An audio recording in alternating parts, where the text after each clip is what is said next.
I was trapped on a plane that had been turned into a taxi for one woman's ego with a suspicious device hidden in the cabin and a fixer wielding a knife at the jet bridge.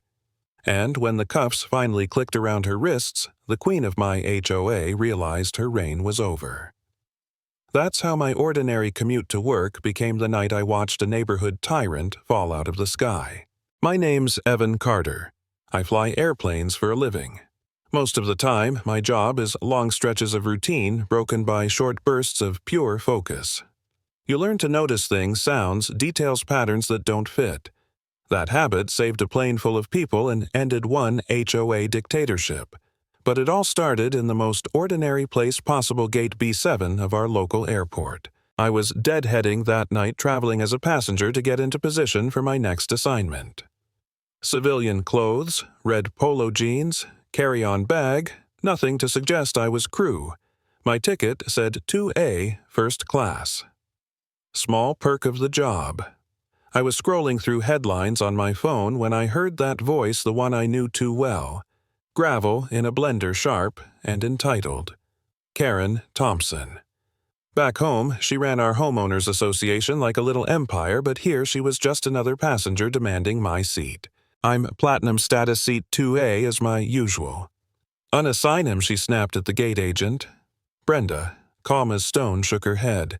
Ma'am, your ticket is 3B. Karen leaned over the counter, bristling hair voice rising.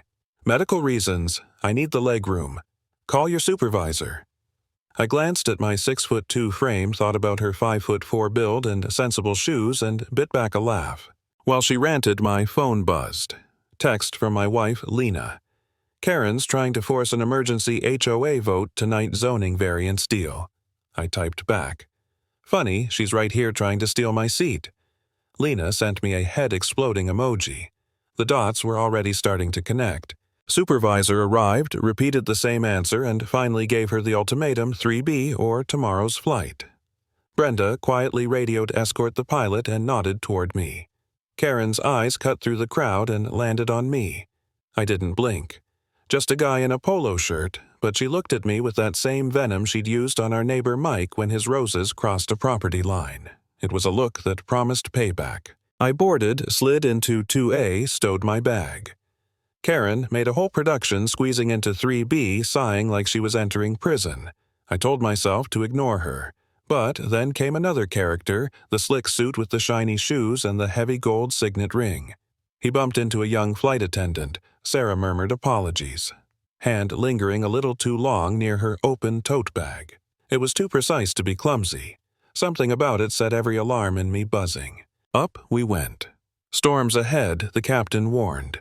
The seatbelt sign pinged, turbulence rattled the cabin. Karen pushed her call button over and over. "This man can't breathe," she cried, fanning her seatmate with a safety card, filming the whole thing. The guy slumped beside her, looked pale but staged. The crew moved fast. Nurse on board emergency kit out, but Karen shoved herself into the spotlight, live streaming her performance about airline incompetence. Then came the words over the intercom. "Due to a medical emergency and deteriorating weather, we are diverting." I stared at the flight map. We were going home, exactly where Karen needed to be to cast her vote. My gut twisted. This wasn't coincidence. That's when I heard it, a faint, metallic click from an overhead bin. Not the solid thunk of a latched door, but a weak sound. I watched the bin flex with each bump. That was Sarah's tote, the one the ringman had touched.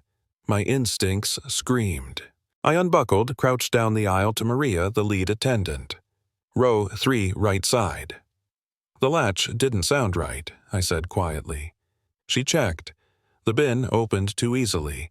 Inside Sarah's tote, she slammed it shut with a loud click. Locked eyes with me. We both knew. She picked up the phone to the cockpit. Calm, clipped words. "Possible device forward overhead. Following procedure. Level 2 threat." My blood ran cold. Turbulence worsened. The service cart broke loose, barreling down the aisle. A little boy had just stood up for a toy. No time. I lunged, caught the cart with my shoulder, rammed it into the bulkhead. Pain shot down my arm, but the boy was safe. His mother sobbed thanks. Maria whispered, Thank you. I shook my head. Part of the job. But inside I felt the weight settle. This was my fight now. Still, there was a moment where I almost gave up. I sat back in 2A heart pounding and thought, why me? Why risk myself for an HOA battle? Maybe I should just shut up, stay out of it, let the crew handle it. But then Lena's texts flooded in. A driveway camera still of Karen with the fixer that morning. A catering receipt for a zoning victory party bought with HOA funds. A chat log bragging that Karen would get there no matter what. Proof. It wasn't paranoia. It was real. And if I stayed silent, they would win. The plane descended through lightning and rain, the cabin rattling, passengers gasping. The bag was moved to the least risk location wrapped in wet blankets, crew faces pale but steady.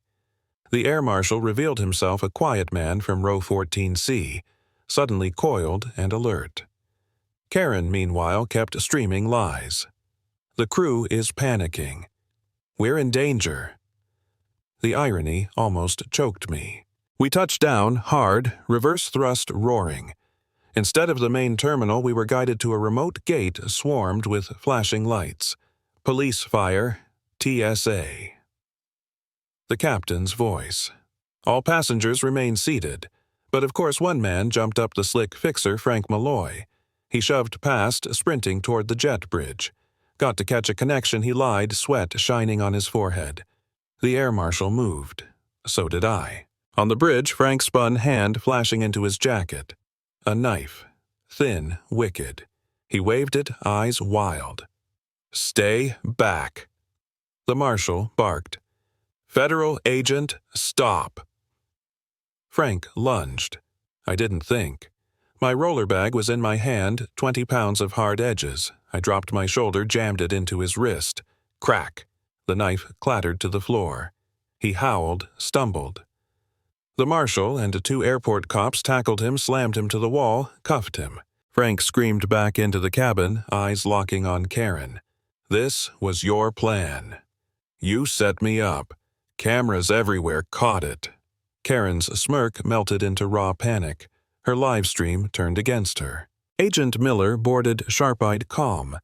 She listened to Maria, to me, to Lena's flood of evidence I handed over.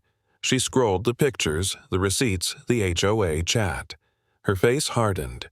She called it in direct link between the device, the suspect, and passenger Karen Thompson.